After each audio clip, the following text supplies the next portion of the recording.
Having made it over halfway, Tony Adams has become the surprise success story on this year's Strictly Come Dancing.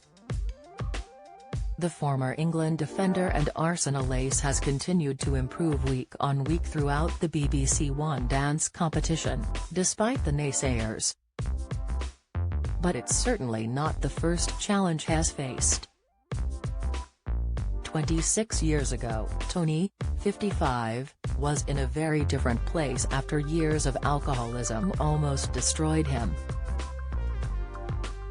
At his lowest point, his booze benders saw him sleep with prostitutes, black out and end up in intensive care. Then his torment finally ended at 5 p.m. on a Friday afternoon in August 1996, when, after a 6-week bender, he drank his last pint of Guinness, stopped to get some fish and chips, and went home to detox. The following Monday he joined AA and doesn't touch a drop since.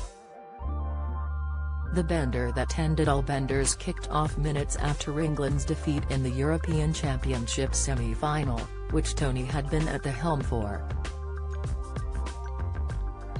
After refusing to drink in the build-up to the tournament, back at the dressing room he reached for a beer and the wheels were in motion. I look over to my right and there it is. The fridge with all the drink. That's what I want. I pull the ring from the can and lager slips down my throat.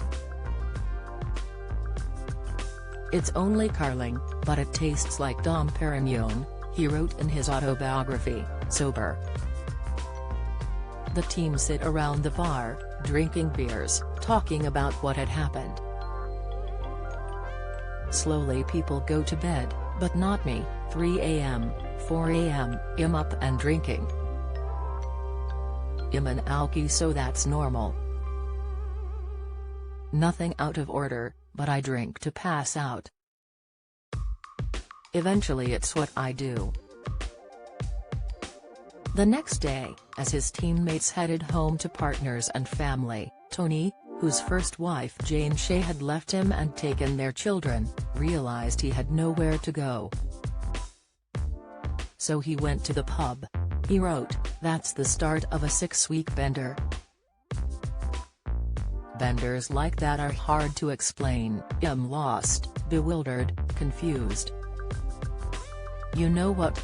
There's no use in overanalyzing it. I'm just getting smashed the whole time, day after day.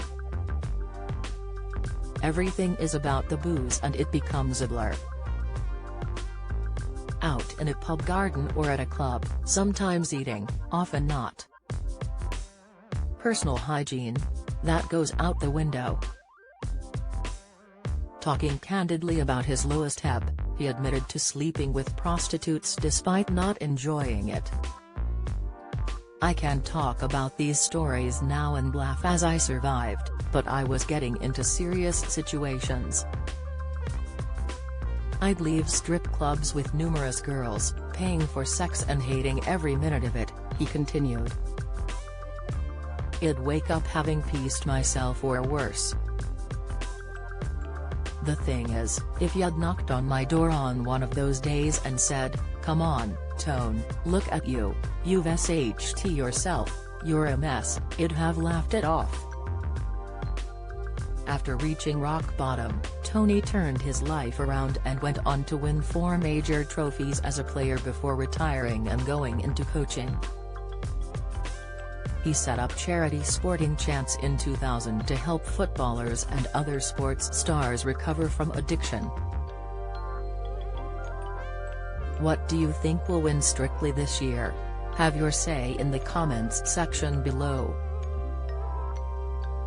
Read more Strictly Come Dancing 2022. Hamza's heartbreaking comment. James breaks down Hamza tops Strictly fans bored. Tony and Katya addressed spat.